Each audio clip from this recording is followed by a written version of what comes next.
Olá, sejam bem-vindos a mais uma edição do programa Meu Espaço Minha Vida. Eu sou a professora Gisele Diziura, sou coordenadora dos cursos de especialização em Arquitetura e Design e essa é a 14ª edição desse programa e hoje vamos falar sobre transformação digital, como transformar clientes e colaboradores em aliados. E para falar sobre isso, eu tenho aqui um convidado muito especial, o professor Sérgio Tchaikovsky Júnior. Seja muito bem-vindo, professor. Boa noite, Gisele. Obrigado aí pelo carinho, obrigado pelo convite, né? Me sinto muito feliz, né? Afinal de contas, eu pertenço à casa, né? Por sinal, nesse semestre faço 10 anos de Uninter, fico muito feliz aí com isso. Não é só uma empresa, é uma família, como eu sempre digo, né? Agradecer também aos nossos colegas, né? Ao professor Benur, ao nosso reitor, né? Enfim, toda a equipe, né? O professor Castanheira, que é o nosso coordenador aí, que sempre de alguma maneira acaba nos ajudando. E é uma alegria imensa aí poder dividir um pouquinho aí desse nosso conhecimento e estratégias digitais para potencializar o negócio dos nossos aí queridos telespectadores. Muito obrigada e parabéns! Parabéns pelos 10 anos de casa. Opa, obrigado.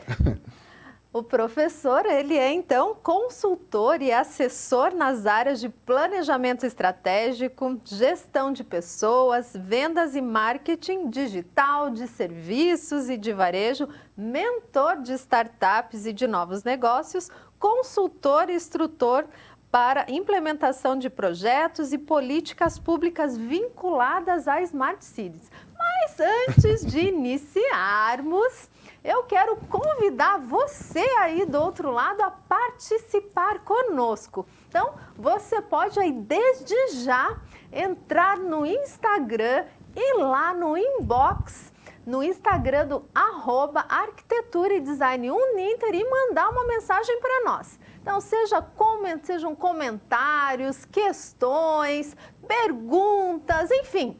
Interajam com a gente que nós vamos adorar, não é mesmo, com professor? Com toda certeza. Será um prazer. Então, já estou aqui, ó, já estou vendo as mensagens. Então, você participa com a gente, fala lá suas experiências, enfim, vamos adorar. Então, quem nunca teve a sua experiência positiva ou negativa com relação ao marketing digital?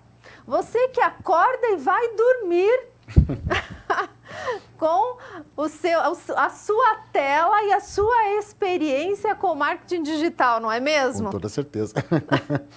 Vamos começar por aí? Uma experiência negativa com marketing digital. Eu acho que o primeiro ponto a gente colocar, já que a gente vai falar não só de marketing digital, mas sim de estratégias digitais, eu queria aproveitar até chamar uma primeira tela de um autor que eu gosto bastante, chamado Simon Sinek, né? E ele fala pra gente um detalhe muito importante, por quê?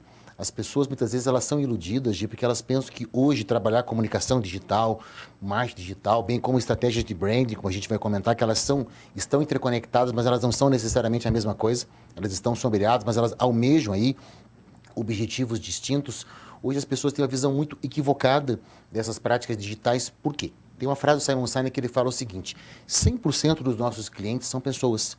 100% dos nossos colaboradores são pessoas. Então, infelizmente, se você não conhece ou não gosta de pessoas, você, infelizmente, não conhece de negócios, né? Haja vista que, hoje em dia, uma das principais, se não a principal prioridade nossa no ambiente on e no ambiente offline, afinal de contas, os dois estão cada vez mais interconectados, não é simplesmente oferecer produtos, né, Gi? Isso é um outro equívoco muito... Né? Eu que também trabalho em paralelo na condição de consultor, na condição, muitas vezes, de mentor, até de novos negócios, de startups. As pessoas, muitas vezes, elas pensam muito no produto e elas esquecem da solução. E é por isso que a gente percebe hoje, você estava comentando da questão das experiências negativas, as experiências negativas, elas surgem justamente por quê? O marketing, por conseguinte, a gestão de marca, a comunicação, elas trabalham com um conceito que, para você que está em casa, é super importante você acompanhar, que é o conceito de expectativa. Só que não é a minha expectativa enquanto gestor, é a expectativa do meu cliente. E o que está acontecendo hoje, aí que vem o nosso desafio no campo da gestão, nós que somos a economia criativa, design, arquiteto, publicitário, nós que da maneira temos que trabalhar essa leitura disruptiva da realidade. Hoje os públicos eles estão cada vez mais segmentados e cada vez mais heterogêneos. E hoje o processo de segmentação, e é um conceito para quem está em casa agora, já por gentileza acompanha, uma dica que eu passo sempre quando eu vou trabalhar aí na condição de consultor. Hoje os processos de segmentação, Gisele, não são mais demográficos. Quer dizer, você não faz mais uma segmentação como no passado em, abre aspas, homens, mulheres, quer dizer, uma classificação por gênero ou por idade. Até mesmo porque o próprio conceito do que é ser jovem hoje mudou.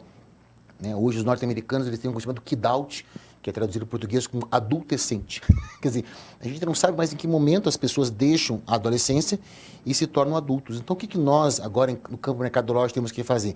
A gente tem que tentar, na medida do possível, segmentar os nossos públicos a partir do estilo de vida, a partir do lifestyle. Por que isso? Porque a partir do que você emprega uma modalidade de segmentação chamada psicográfica, onde o que vai prevalecer é o estilo de vida, então você faz uma análise a partir das tribos urbanas, você consegue minimizar essa questão da experiência negativa. Porque a experiência negativa ela vem a partir do quê? A partir do momento que você, muitas vezes não de maneira intencional, você na condição de gestor, gera uma expectativa no teu público-alvo. E é interessante porque em determinados casos, quem vai estabelecer uma relação comercial com você, não necessariamente é o teu público-alvo, mas ele cria uma relação de expectativa. E essa relação de expectativa tende a ser mais ampliada quando você se depara com uma compra onde você tem um valor emocional, um vínculo emocional mais forte. E a partir do momento que a tua organização, por alguma razão qualquer, não consegue cumprir pelo menos o mínimo, quer dizer, empatar na relação daquilo que você prometeu e aquilo que na prática a pessoa recebeu, gera frustração. Então, como é que você faz para minimizar isso? Isso é uma questão que todos nós aí, eu, Agi, né, na condição de professores, de consultores, e vocês que estão nos acompanhando, precisam fazer é pesquisa. Só que não aquela pesquisa tradicional que nós fazíamos no passado, bota um Google Forms lá. Essa já não dá mais conta. A gente está caminhando hoje para uma realidade, e até depois é bacana que a gente entre um pouquinho nessa esfera, onde as pesquisas elas estão ficando com um cunho cada vez mais mais qualitativo, mais etnográfico, aí que vão entrar as neurociências, né? Porque no passado, por mais que você fizesse pesquisa, e por mais que a pessoa quisesse ser sincera, ela não conseguia exprimir isso. Então a gente tem que romper tanto o processo hoje de foco no produto e ter um foco cada vez mais no cliente, lembra da ideia do Simon Sinek, nas pessoas, e a gente, para isso, tem que mudar o nosso foco em termos de pesquisa. Sair dessa pesquisa mais estruturadinha, aquela coisa, questionário quantitativo, e começar a primar para modelos mais experienciais, onde você tenta entender muito mais a questão subjetiva, a questão da expectativa, a questão da experiência, do que propriamente números em si, porque eles em si entregam muito pouco para a gente na condição de gestores. Vou te perguntar uma coisa, tem uma diferença entre a pesquisa baseada em produtos e em serviços? É um conceito até bacana, eu praticamente sou, né, às vezes até um pouco chatinho com relação a isso. Toda empresa, no fundo, ela entrega um produto, Gi, né? O que vai variar de uma empresa A para uma empresa B é o quanto de bem e o quanto de serviço que você tem nesse produto. Porque hoje, isso que é o ponto bacana da gente destacar, todas as organizações elas fazem uma mescla de elementos tangíveis e elementos intangíveis. Qual que é o nosso desafio hoje? Quando no passado nós tínhamos uma sociedade industrial, o próprio Drucker fala isso, né? Ele tem um livro muito bacana chamado A Sociedade Pós-Industrial. Todo mundo deveria ler. É um livro dos anos 70, mas que continua super atual. Ele fala assim, hoje, isso ele está falando dos anos 70, imagine que feio se ele descobrisse o que está acontecendo hoje. Nós ainda não aprendemos a trabalhar com os elementos intangíveis. Porque uma coisa é você vender um carro, então o carro tem uma forma, ele tem uma cor, ele tem um cheiro, ele tem uma quantidade de matéria, a pessoa vê o carro. Só que o que estava acontecendo a partir dos anos 70 é um processo irreversível e o ambiente digital é a prova maior disso. O mundo está se desmaterializando. Né? Nós temos cada vez mais empresas prestando aí, entregando produtos, mas se você fosse analisá-los de maneira, vamos pensar assim, nas seções do que tem de tangível, de intangível, o que está acontecendo hoje? Você tem uma quantidade cada vez maior de elementos intangíveis comparado com os elementos tangíveis. E o melhor exemplo disso é o metaverso. Né? Hoje é um desafio nosso, para quem está em casa também, é um desafio que eu, de certa maneira, estou agora me impondo na condição de docente, é tentar entender esse metaverso. Né? Ele começou, na verdade, a existir lá atrás, talvez aqueles que sejam jovens há mais tempo devam lembrar, lá em 2007, 2008, com o Second Life, não sei se você lembra, na época ele acabou não dando certo, nós não tínhamos uma plataforma tecnológica para que comportasse isso. Né? Os próprios computadores que nós tínhamos na época não tinham embarcados, né, chips e estruturas tão complexas para dar conta da demanda que havia, mas hoje você já tem isso. Então, o que está acontecendo hoje? Hoje eu não preciso mais ter uma loja num espaço virtual tradicional como um site. Eu crio um universo paralelo, aí vão entrar as contribuições do Pierre Levy, da questão da cybercultura e tal, e lá eu estabeleço as conexões. Só que olha que bacana, é um ambiente completamente intangível. Então, conforme vai crescendo a intangibilidade da nossa entrega, aumenta o nosso desafio.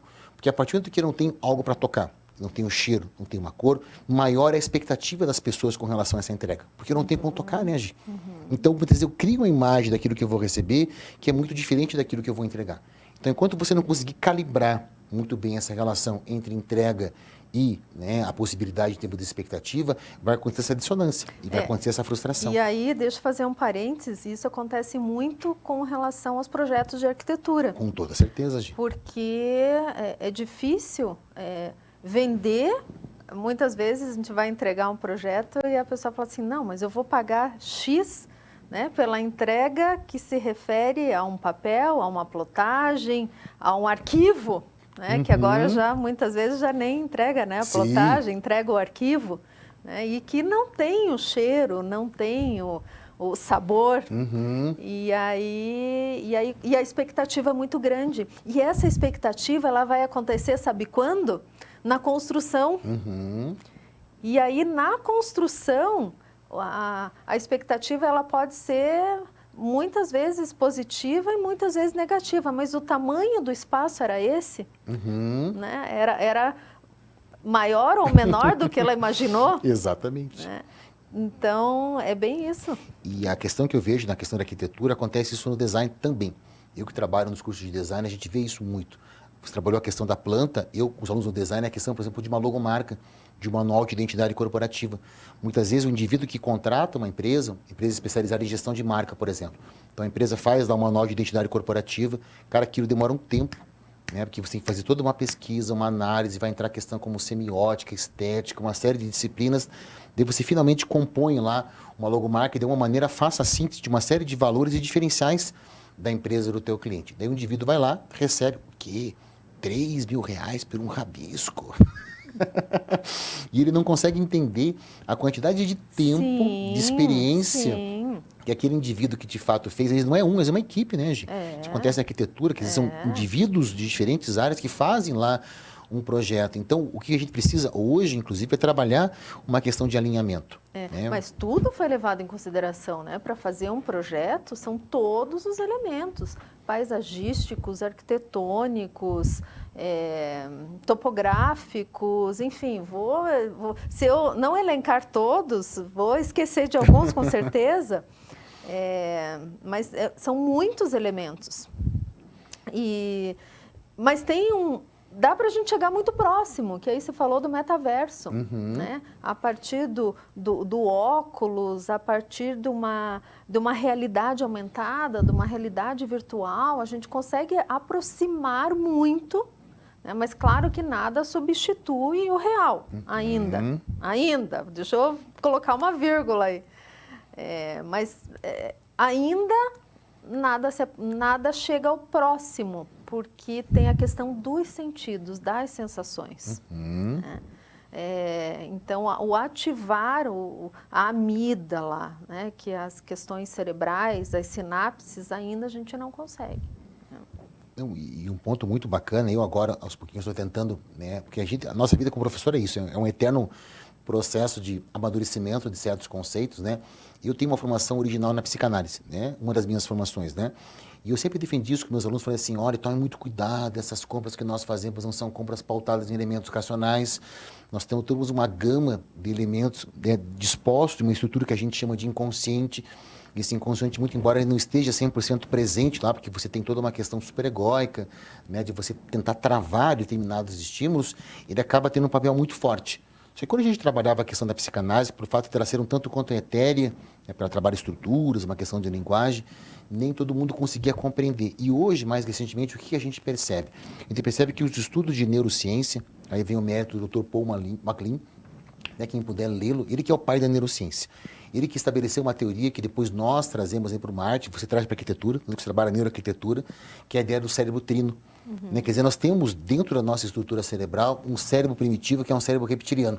Daí, em volta a ele, nós temos um cérebro límbico, e depois a parte mais exterior, que daí sim, nós temos o nosso lado chamado neocórtex, que seria o lado mais evoluído, aí sim, exclusivo dos seres humanos. E o que o Dr. Paul MacLean fala para a gente, que a gente depois acaba desdobrando em diferentes áreas do nosso conhecimento?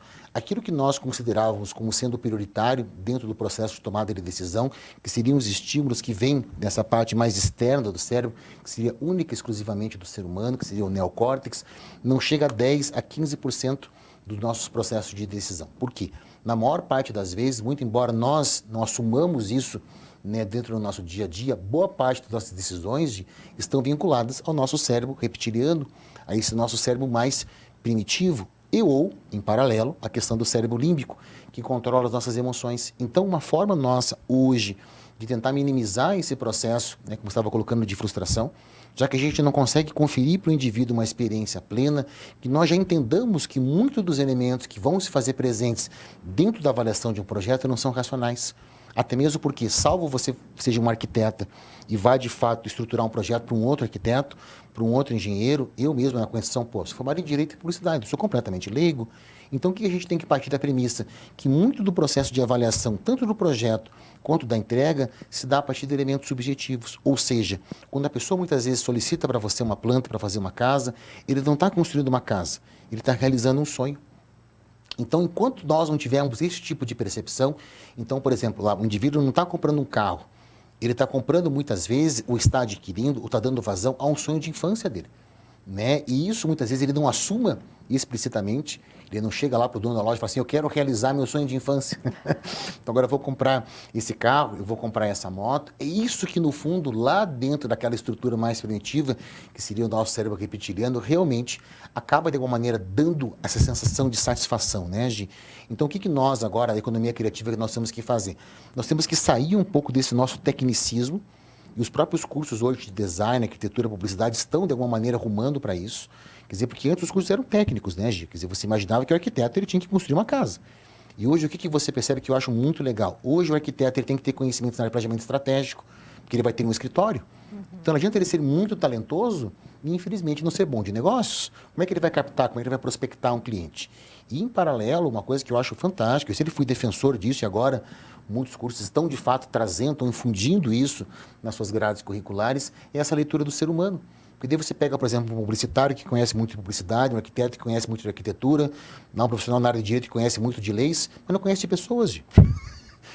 E eu falo isso para os meus alunos, né, inclusive para aqueles que têm a oportunidade de fazer os nossos cursos de pós, um módulo que acabam vários alunos fazendo nos cursos de pós aí da Uninter, é o meu módulo, que é técnicas de negociação e vendas.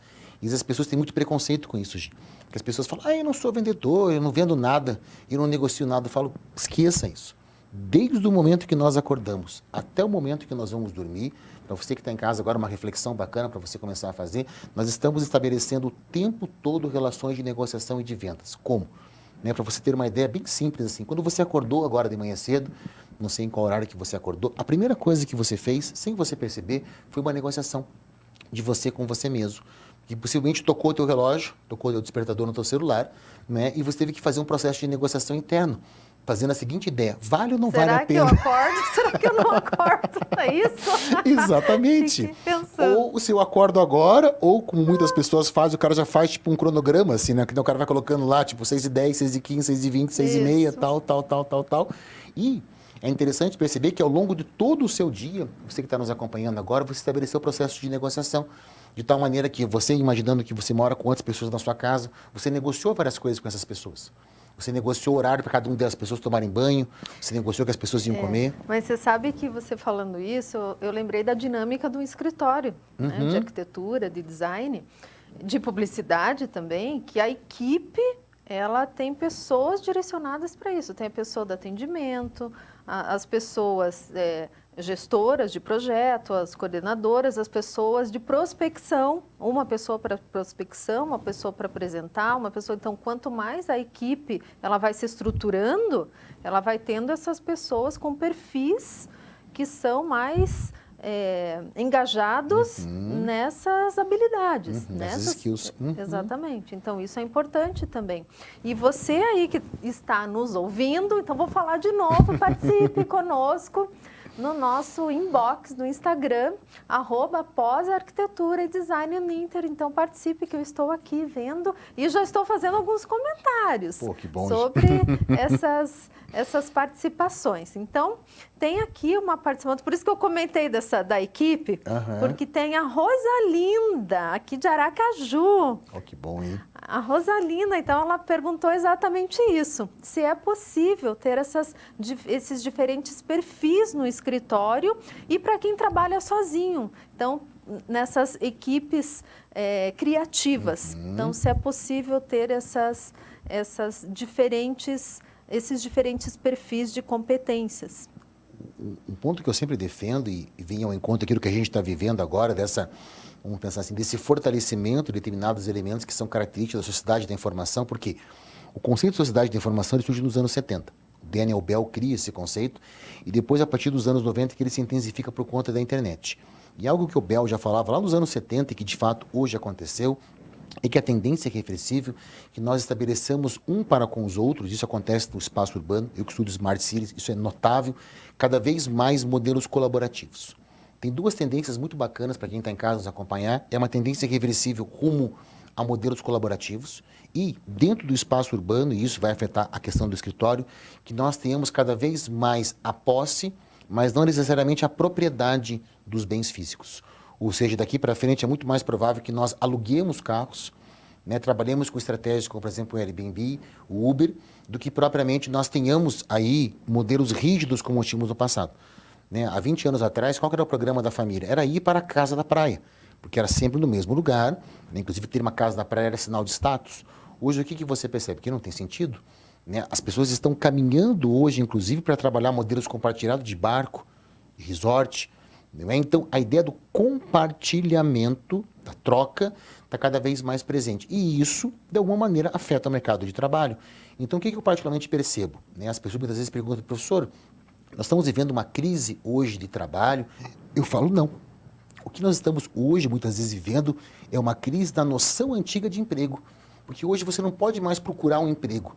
Nós que somos da economia criativa, a gente tem que tentar romper essa leitura, a gente tem que mudar o nosso mindset. Em especial para nós que somos jovens há mais tempo, né? Até porque eu sempre brinco de professor não envelhece, professor é igual uísque. Nós que somos mais nobres, então quem está nos acompanhando que é mais nobre, talvez tenha sido criado tal como eu, que ficou ouvindo do seu pai assim, faça um concurso público.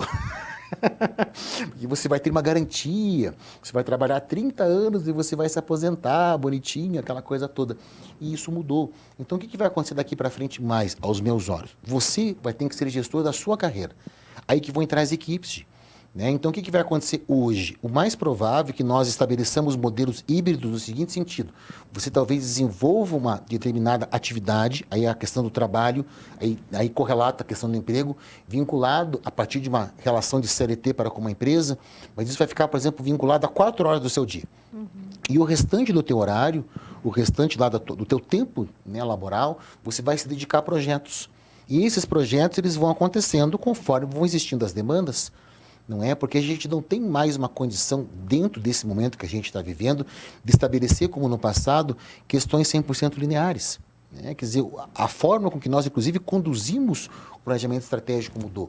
Eu que também trabalho nessa disciplina, falo, hoje o planejamento ele tem que ser feito tanto no longo prazo, aí a gente traz técnicas desde lá da Grécia Antiga, só que a gente tem que trabalhar planejamentos ágeis. Aí vai entrar o Scrum, aí vai entrar outras metodologias. Por quê? Porque hoje uma startup ela já não consegue mais, em alguns casos, se adaptar ao planejamento de 2 anos. Uhum. Porque se ela não tem um MVP em 6 meses, ela infelizmente quebra, porque ela não tem um investimento.